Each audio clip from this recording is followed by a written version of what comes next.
Good morning students. आज हम लोक प्रशासन के अध्ययन के विभिन्न दृष्टिकोण के बारे में एक सामान्य जानकारी हासिल करेंगे। यह जो जानकारी है यह आपको एमए प्रीवियस के पेपर फर्स्ट और थर्ड तथा एमए फाइनल का जो पेपर है राजनीति व प्रशासन, जिसके अंतर्गत हम इसका अध्ययन कर रहे हैं, को समझने में बहुत सहायक सिद्ध होगी। और ओवरऑल यह जो शीर्षक है लोक प्रशासन के प्रति हमारी जो समझ है उसको बेहतर बनाता है। तो यह जो शीर्षक है यह प्रीवियस और फाइनल दोनों प्रकार के स्टूडेंट्स के लिए उपयोगी सिद्ध होगा। हम इस शीर्षक को शुरू करने से पहले कुछ चीज़ों को फिर से दोहरा लें। सर्वप्रथम हमें प्रशासन को फिर से समझ लेना चाहिए कि प्रशासन क्या है। तो जैसा मैंने पूर्व में आपको बताया था कि प्रशासन जो है वो एक सांगठनिक क्रिया होती है। प्रशासन सदैव संगठन के अंतर्गत ही सक्रिय होता है और यह हमेशा जटिल उद्देश्यों की प्राप्ति के लिए किया जाता है। और आप जाहिर सी बात है कि जटिल उद्देश्यों की प्राप्ति के लिए संगठन का निर्माण किया जाता है। और संगठन जो है उसमें चार प्रमुख बातें होती हैं। संगठन किन्हीं विशेष जटिल लक्ष्यों की प्राप्ति के लिए बनाया जाता है। इसमें व्यक्ति समूह होता है अर्थात दो या दो से अधिक व्यक्ति होते हैं। फिर संगठन की जो एक निश्चित कार्य प्रणाली और तकनीक होती है और साथ ही साथ संगठन जो है उसमें एक समय, संसाधन और मानवीय प्रकार के संसाधन हो, चाहे प्राकृतिक संसाधन और समय, यह सब चीज़ें बड़ी महत्वपूर्ण भूमिका निभाती हैं। तो प्रशासन जो है वह पूर्व निर्धारित उद्देश्यों को कैसे हम दक्षतापूर्वक, कुशलतापूर्वक, प्रभावी तरीके से प्राप्त करें, प्रशासन उन सभी क्रियाओं का क्या है, एक योग है। यानी प्रशासन शब्द से हमारा सामान्य जो अभिप्राय है वह यह है कि हम बहुत सारी जो क्रियाएं कर रहे हैं, जो संगठन के अंदर क्रियाएं की जा रही हैं, उन वो सभी क्रियाएं मिलकर प्रशासन, उसको हम प्रशासन की संज्ञा दे सकते हैं, बशर्ते उन सभी क्रियाओं का उद्देश्य संगठन के लक्ष्यों को प्राप्त करना हो। यानी किसी संगठन के लक्ष्यों को प्राप्त करने के लिए जो भी क्रियाएं की जाती हैं वे सभी क्रियाओं को मिलाकर हम प्रशासन कहते हैं। और लोक प्रशासन जो शब्द है इसका जो संबंध है वह है कि सरकार के उद्देश्यों को पूरा करने के लिए, यानी सरकार ने जिन उद्देश्यों को स्थापित किया है उन उद्देश्यों को पूरा करने के लिए जो भी प्रशासनिक क्रियाएं की जाती है उसको हम लोक प्रशासन कहते हैं। तो लोक प्रशासन जो है उसका सीधा संबंध उन सभी सांगठनिक क्रियाओं से है जिनका संबंध सरकार के किन्हीं उद्देश्यों को पूरा करने से होता है। अब इसी चीज़ को हमको देखना है कि लोक प्रशासन के अध्ययन के विभिन्न दृष्टिकोण या उपागम क्या है। तो ये दृष्टिकोण या उपागम ये क्या होता है, इसका क्या अर्थ होता है, हमें इसको भी समझना चाहिए कि दृष्टिकोण अथवा उपागम कहते किसे। तो जब हम कहते हैं कि आपने अक्सर ये सुना होगा कि भाई जैसी आपकी दृष्टि है वैसी ही सृष्टि भी आपको दिखाई देती है। यानी आपका घटनाओं के प्रति देखने का जो नज़रिया होता है उस नज़रिए के अनुसार ही आपका व्यवहार निर्धारित होता है, आपकी क्रियाएं निर्धारित होती हैं। तो लोक प्रशासन को हम किस तरह से देखें, हमारा देखने का नज़रिया क्या है। क्या इसको हम एक प्रक्रिया के रूप में देखें या इसको एक व्यवहार के रूप में देखें, या हम इसको इसका एक दार्शनिक जो पक्ष है उस दृष्टि से इसको हम देखें कि भाई लोक प्रशासन अंततः किन उद्देश्यों को प्राप्त करने का प्रयास करता है और वे उद्देश्य प्रासंगिक हैं अथवा नहीं। तो हमारा जो नज़रिया है वह जैसे बदलता है वैसे ही हम उसी प्रकार से अपने प्रशासनिक क्रियाओं को क्या करते हैं, व्यवस्थित करना शुरू करते हैं।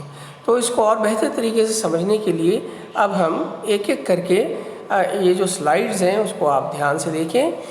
दृष्टिकोण से आशय क्या है, तो लोक प्रशासन के अध्ययन के जो प्रत्येक दृष्टिकोण है वह किसी न किसी तर्क, मान्यताओं, पद्धति अथवा पूर्व आग्रह पर आधारित एक विशेष प्रकार की मानसिक निर्मिति होती है। मानसिक निर्मिति का मतलब होता है एक मेंटल कॉन्स्ट्रक्ट है, यानी कि हमने एक धारणा बना ली और धारणा का जो है कोई ना कोई निश्चित तर्क या मान्यता या पूर्व आग्रह या कोई निश्चित पद्धति होती है कि भाई इसी तरीके से हम चीज़ों को देखेंगे। तो ये दृष्टिकोण से तात्पर्य क्या हुआ कि हम घटनाओं को किस नज़रिए से देख रहे हैं, हमारा जो है हमारी मान्यता क्या है घटनाओं को देखने का, और हम किस प्रकार से घटनाओं को समझने का प्रयास करें, क्या उसकी कोई हमारे पास निश्चित पद्धति है। तो जैसे आप देखिए कि एक रुग्ण व्यक्ति है, बीमार व्यक्ति है, तो उसके परिवारजन उसके बीमारी को लेकर अलग अलग नज़रिया रख सकते हैं, अपने अपने दृष्टिकोण से जो है उसकी बीमारी को समझने का प्रयास कर सकते हैं।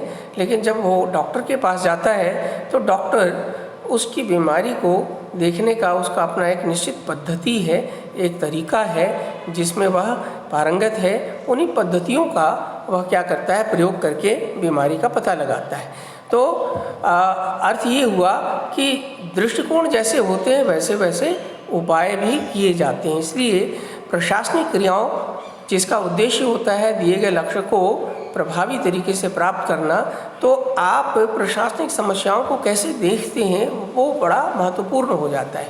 अगर देखने का नज़रिया आपका अलग प्रकार का है तो उपाय भी अलग प्रकार के होंगे।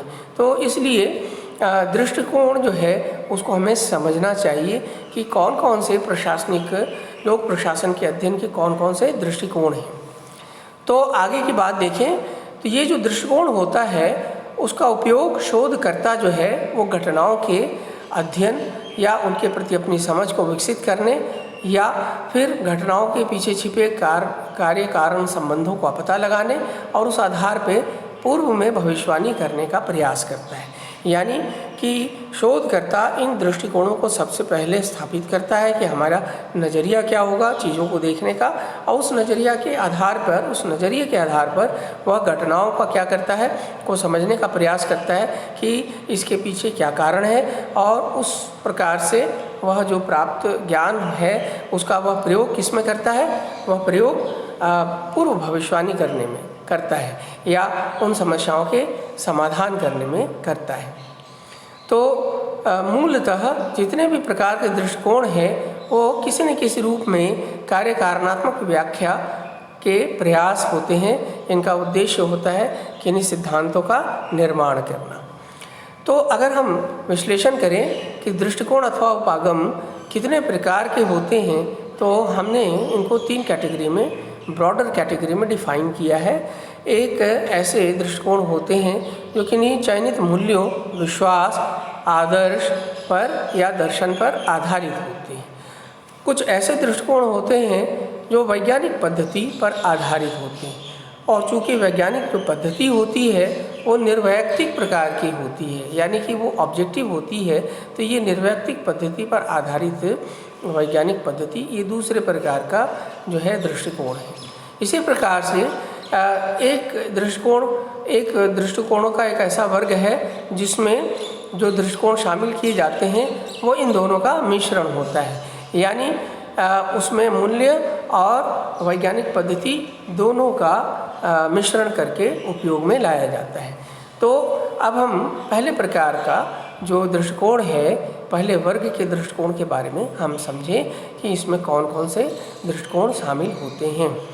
तो जितने भी प्रकार के जो पारंपरिक अध्ययन पद्धतियां हैं लोक प्रशासन के अध्ययन करने की, जैसे ऐतिहासिक, सांस्थानिक या आदर्शात्मक, शास्त्रीय मानव संबंधी विचारधारा, ये सभी जो हैं ये पहले वर्ग के दृष्टिकोण में इनको शामिल किया जा सकता है, क्योंकि ये किन्हीं चयनित मूल्यों, विश्वास, आदर्श पर आधारित होते हैं। तो ये जो विधियां हैं, ये जो उपागम है, इससे भिन्न अगर हम दूसरे प्रकार के उपागमों को देखें तो वो आधुनिक प्रकार के उपागम है।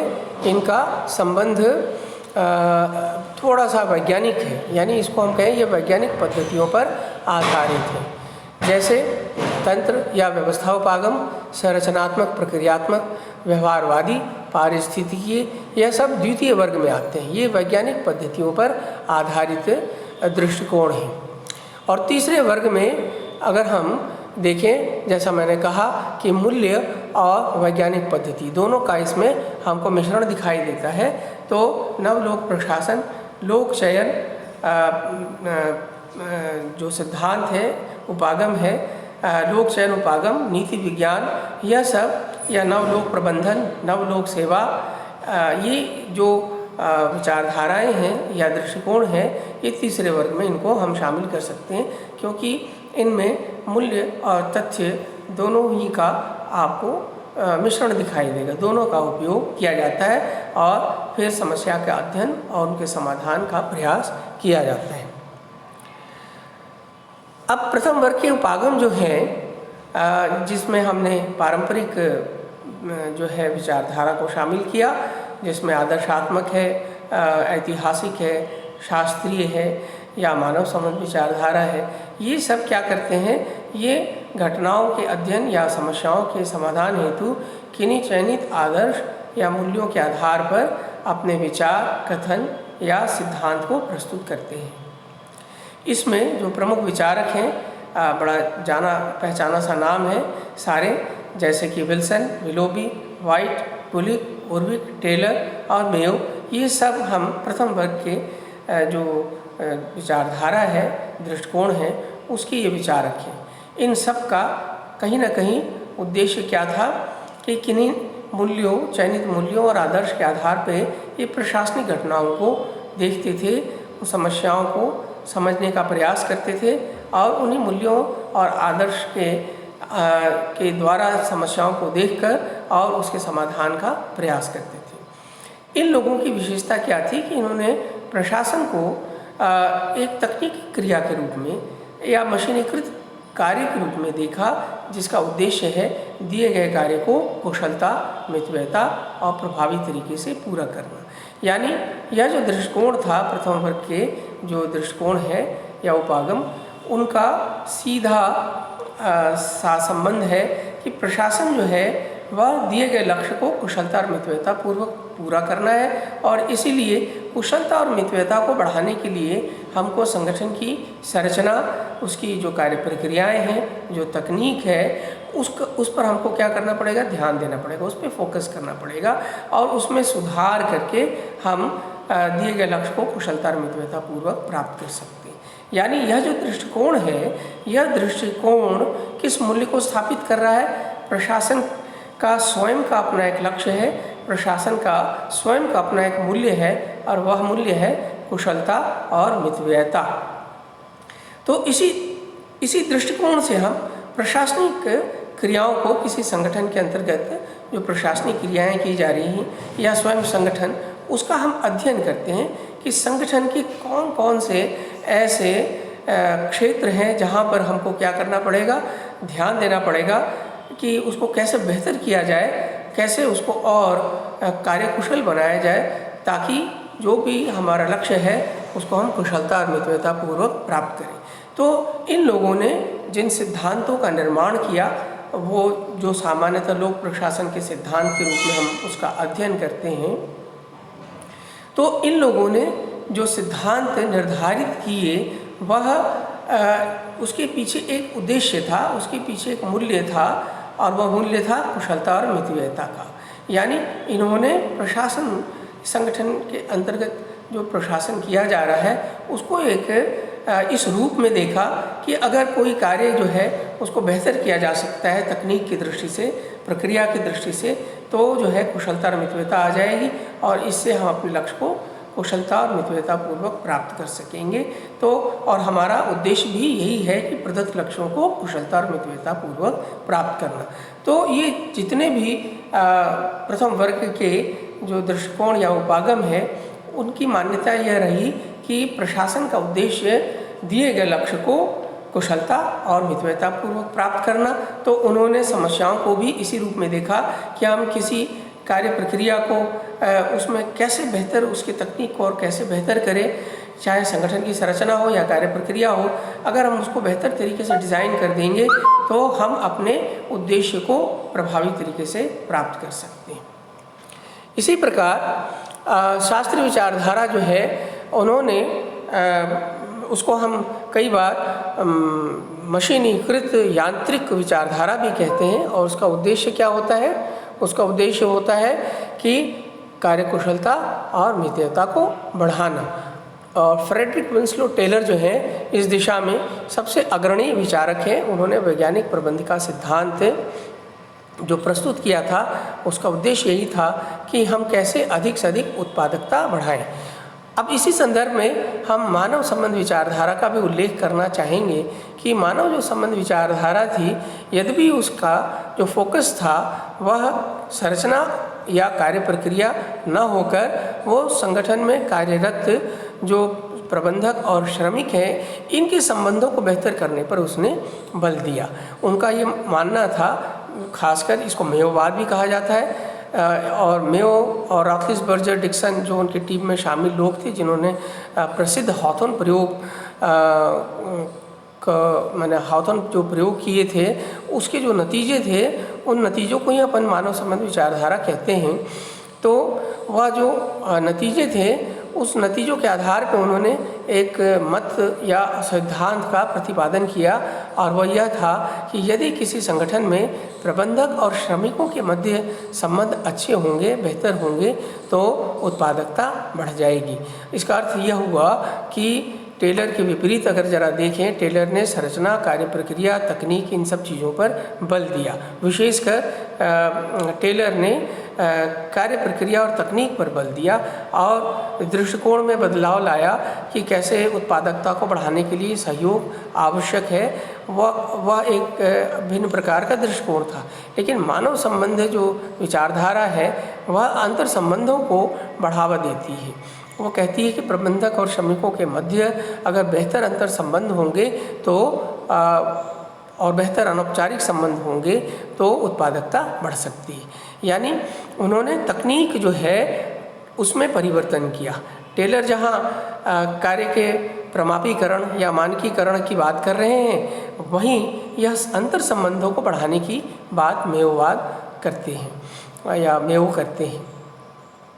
तो उद्देश्य दोनों का एक ही है। वह उद्देश्य क्या है कि दिए गए कार्य को कैसे हम कुशलतापूर्वक और मितव्ययतापूर्वक प्राप्त करें।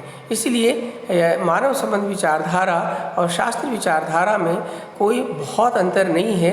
मौलिक अंतर सिर्फ इतना है कि दोनों की जो तकनीक है वह भिन्न है, उद्देश्य दोनों के समान है। इसीलिए ये सभी मिलकर एक प्रशासन को उत्पादकता की दृष्टि से देखते हैं कि कैसे इसको अधिक से अधिक उत्पादक बनाया जाए। अब आप देखिए, शास्त्रीय विचारधारा में और भी जो महत्वपूर्ण बातें थी वह यह थी कि यह विचारधारा जो है हमेशा क्या होना चाहिए, यानी हम किन आदर्शों और मूल्यों को स्थापित करें, इस धारणा से यह क्या है प्रेरित होकर अपने घटनाओं को समझती थी, देखती थी और उसका विश्लेषण करती थी और उपाय बताती थी। तो शास्त्रीय विचारधारा जो थी वह क्या होना चाहिए कि आधारभूत मूल्यपरक संकल्पना से प्रारंभ होती थी और प्रशासनिक घटनाओं की समीक्षा करके और उसके पश्चात दक्षता मितव्ययता की दृष्टि से प्रशासन की संरचना, प्रक्रिया और व्यवहार को व्यवस्थित करने के लिए कुछ मानक निर्देश जारी करती थी। मानक निर्देश का मतलब उसने कुछ प्रिस्क्रिप्शन लिख दिया, जैसे कि किसी बीमार को ठीक करने के लिए डॉक्टर एक प्रिस्क्रिप्शन लिखता है, उसी तरीके से उन लोगों ने भी कुछ मानक निर्देश जारी कर दिए और उसको वो सिद्धांत की संज्ञा देते थे। और वो कहते थे कि यदि आप इस प्रिस्क्रिप्शन के अनुसार, यानी कि जो हमने निर्देश दिए हैं उसकी अगर आप अक्षरशः पालना करेंगे तो आप अपने उद्देश्यों को कुशलता और मितव्ययतापूर्वक प्राप्त कर सकते हैं, और यही तो प्रशासन का उद्देश्य है। तो इसलिए शास्त्रीय विचारधारा जो है वह सिद्धांत निर्माण की बात करती थी, परंतु ध्यान रखने की बात यह है कि उन्होंने जो भी सिद्धांतों का प्रशासन के सिद्धांतों को प्रतिपादित किया, वो सारे सिद्धांत जो थे वह किन्हीं चयनित मूल्यों और आदर्शों के परिप्रेक्ष्य में स्थापित किए गए थे। और थोड़ा विस्तार से देखें जो बातें मैंने अभी आपको बताई, तो वह यह कि मानव संबंध विचारधारा और शास्त्रीय विचारधारा दोनों ही प्रशासन के उद्देश्यों में कोई अंतर नहीं देखते हैं। दोनों ही एक ही उद्देश्य है, दक्षता और मितव्ययता, उसी पर बल देते हैं। शास्त्रीय विचारक जहाँ संगठन की संरचना और कार्य तकनीक के मानकीकरण पर बल देते हैं और उसके द्वारा वह उत्पादकता और को बढ़ाने का प्रयास करते हैं, दक्षता पूर्वक और मितव्ययता पूर्वक, वहीं मानव संबंध विचारधारा अनौपचारिक संबंधों को मजबूत करके और उसी को औजार बनाती है और वो मानती है कि अगर आपने अच्छे संबंध बना रखे तो संगठन अधिक उत्पादक हो सकता है। तो इस दृष्टि से इनमें कोई विशेष भेद नहीं था, जैसा मैंने अभी आपको बताया। अब इसके बाद जो दृष्टिकोण प्रचलित हुआ लोक प्रशासन में, वह था व्यवहारवाद, जिसके बारे में हमने पहले भी अध्ययन कर लिया है। तो व्यवहारवाद में हमने क्या देखा कि यह जो है केस स्टडी करता है, यानी सूक्ष्म स्तर पर घटनाओं का आनुभविक और वैज्ञानिक पद्धति से अध्ययन करता है और यह सिद्धांत निर्माण पर बल देता है, लेकिन यह शास्त्रीय विचारधारा से थोड़ा अलग है। यानी सिद्धांत बनाने की इसकी जो प्रक्रिया है वह शास्त्रीय विचारधाराओं से अलग है। वह क्या होना चाहिए के स्थान पर क्या है के अध्ययन पर बल देता है। यानी चले हम संगठन की समस्या को समझें और तथ्यों के आधार पर जो निष्कर्ष निकल कर आ रहा है उस आधार पर हम सिद्धांत का निर्माण करें, यानी अनुभाविक अध्ययन, एम्पिरिकल स्टडी हम करें। और इस प्रकार से और अध्ययन करने का जो हमारा तरीका होगा वह उसमें हमारे मूल्य और आदर्श या भावनाएं शामिल नहीं होंगी, जैसा कि हमने टेलर या फिर हमने एल्टन मेयो के निष्कर्षों में देखा या उनके सिद्धांतों में देखा। तो इन्होंने जो व्यवहारवादी थे उन्होंने इस बात पर बल दिया कि हमको ऑब्जेक्टिव स्टडी करनी है, यानी निर्वैयक्तिक अध्ययन करना है। ठीक उसी प्रकार से जैसे कि वैज्ञानिक लोग प्रयोगशाला में अध्ययन करते हैं, वो घटनाओं को देखते हैं, समझते हैं, तथ्यों का जो है उसकी सूची बनाते हैं, कार्य कारण संबंधों की व्याख्या करते हैं और इस आधार पर वह सिद्धांतों का निर्माण करते हैं।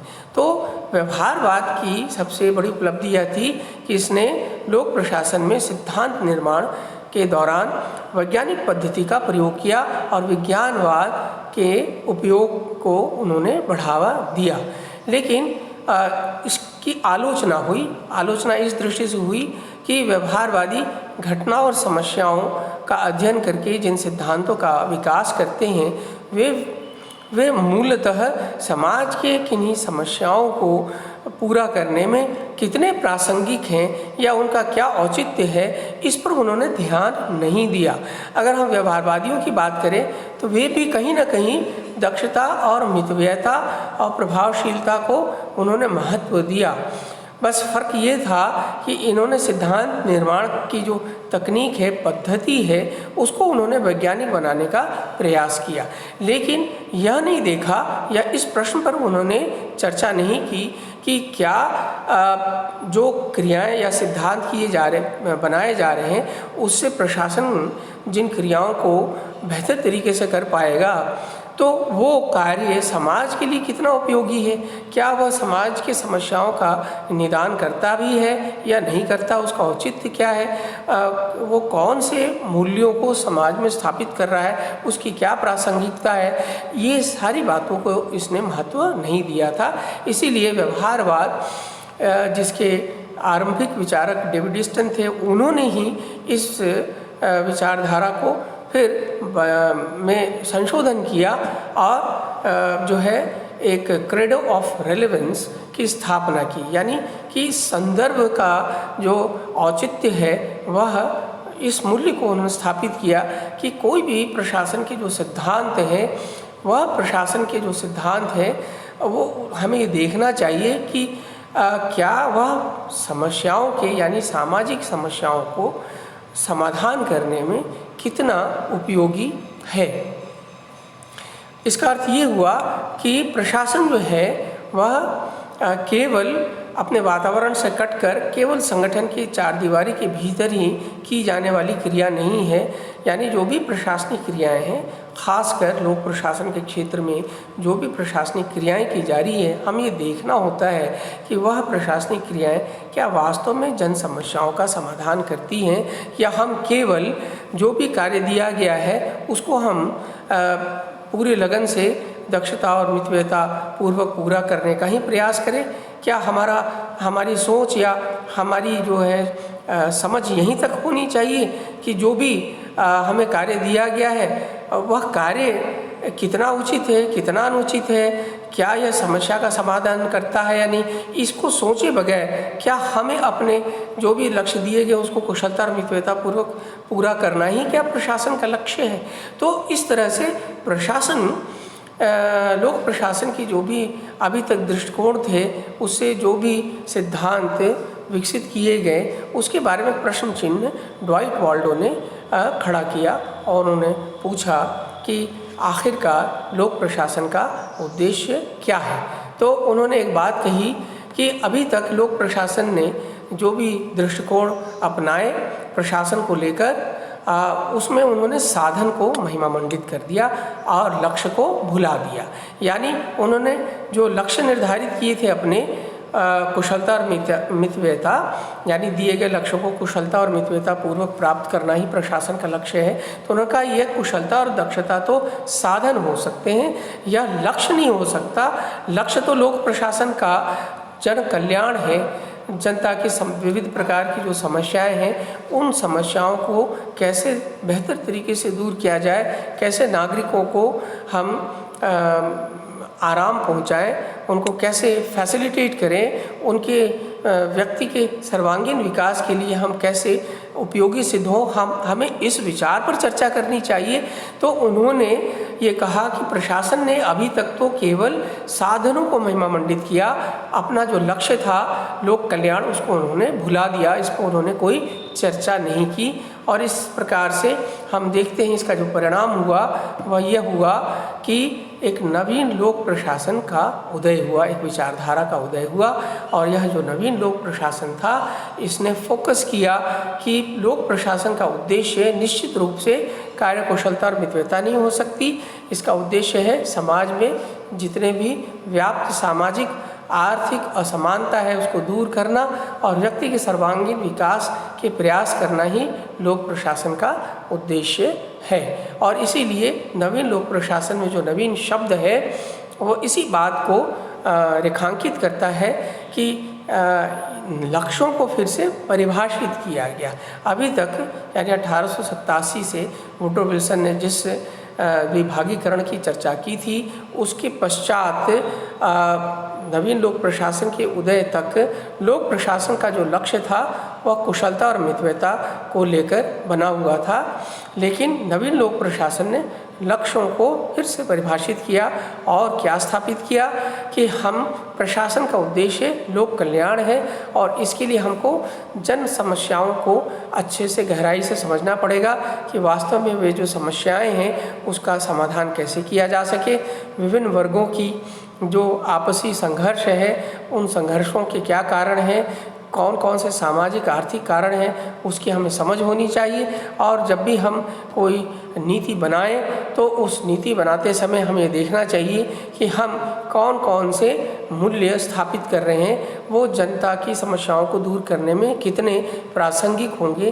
क्या हमारे नीतियों द्वारा हम व्याप्त असमानता को दूर कर सकते हैं, क्या हम समानता को स्थापित कर सकते हैं, क्या हम प्रत्येक व्यक्ति के सर्वांगीण विकास के लिए आवश्यक सुविधाएं या वातावरण उसको उपलब्ध करा सकते हैं, क्या हम प्रत्येक व्यक्ति के साथ न्याय कर सकते हैं। तो हमें ये देखना पड़ेगा कि प्रशासन जो क्रियाएं कर रहा है उन क्रियाओं का संदर्भ क्या है, यानी किन समस्याओं से जुड़ा हुआ है, कौन से मूल्य वो स्थापित करना चाहता है और उनके कार्यों की प्रासंगिकता, क्या वे समानता और न्याय को स्थापित कर पा रहे हैं। तो इस दृष्टि से हमको प्रशासनिक क्रियाओं का अध्ययन और विश्लेषण करना चाहिए और इसी आधार पे हमको प्रशासनिक जो नीतियां हैं उसका निर्धारण करना चाहिए। तो इस प्रकार से नवीन लोक प्रशासन ने संदर्भ, मूल्य, प्रासंगिकता, समानता, न्याय और अति सक्रिय प्रशासन जैसे मूल्यों की स्थापना पर बल दिया।